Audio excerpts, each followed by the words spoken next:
Muy buenos días, mi nombre es Daniela Durán Rodríguez, soy estudiante de tercer año de Derecho y para mi examen final de Derecho Probatorio me corresponde hablar sobre el documento, su definición y sus elementos. En primer lugar, debemos tener en cuenta que el documento como medio de prueba está consagrado en el artículo 165 del Código General del Proceso, además que su regulación específica se encuentra entre los artículos 243 y 274 del mismo Código.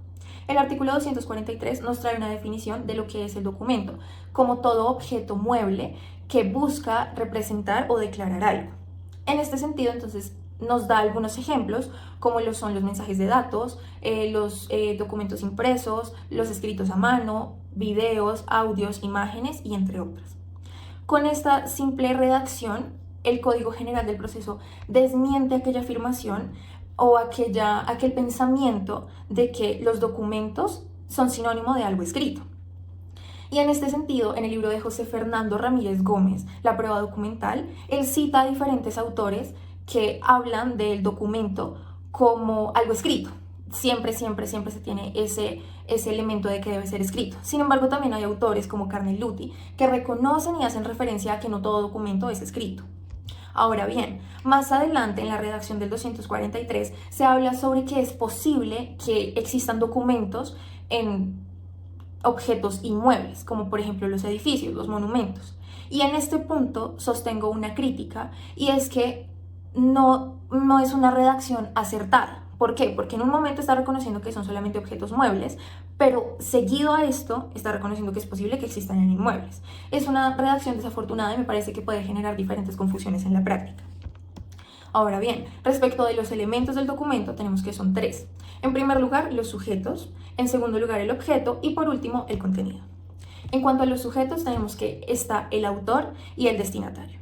El autor se debe entender como el autor intelectual, no el autor material, porque puede ocurrir que yo le diga a mi secretaria que por favor envíe una carta y ella sea quien la redacte, pero yo le digo qué es lo que debe decir. En ese caso, seré yo la autora intelectual y es a mí a quien van a reconocer como simplemente la autora de ese documento. Esto es muy importante tenerlo en cuenta y además el autor es un elemento esencial al momento de hablar de la autenticidad del documento. ¿Por qué? Porque se entenderá auténtico cualquier documento de quien se conozca quién es el autor, del cual se conozca quién es el autor. El autor, ¿cómo lo podemos conocer? Fácil, a través de firmas, antefirmas, sellos y diferentes características. Cuando el documento es auténtico, se presume que el contenido del documento también lo será. Ahora bien, respecto del destinatario, tenemos que puede ocurrir dos cosas: que exista el destinatario determinado o indeterminado. En cuanto al destinatario determinado, entonces es, por ejemplo, cuando yo envío un recurso al juzgado. O también se puede dar la posibilidad de que el autor y el destinatario sean la misma persona, como por ejemplo cuando yo tomo apuntes de clase, que más adelante los utilizaré para mi estudio. En segundo lugar, cuando ocurre lo del destinatario indeterminado, podemos pensar, por ejemplo, en las revistas semanales que envían los supermercados con promociones para las personas que deseen coger tal revista. Ahora bien, para hablar del objeto, debemos entender que se debe hablar de que sea material y además perceptible por los sentidos. ¿Pero qué significa que sea material? Significa que sea tangible, que sea un material físico, que ocupe un lugar en el espacio. Y se dice que puede ser mueble o inmueble teniendo en cuenta la redacción del Código General del Proceso. Ahora bien, sobre la percepción, corresponde a la recepción del contenido a través de los sentidos. Y ojo a esto, porque no es necesario que la recepción se haga a través de los 5 sentidos al mismo tiempo, sino, por ejemplo, un documento lo recibo por los ojos, o un audio es perceptible por los oídos.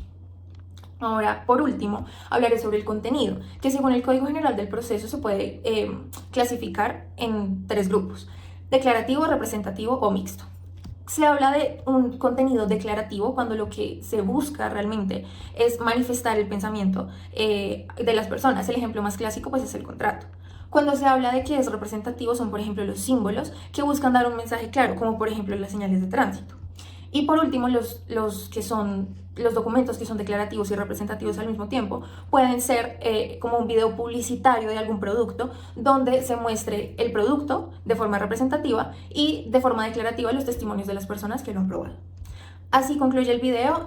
La conclusión que tengo para esto es una definición realizada por mí que me permito leer.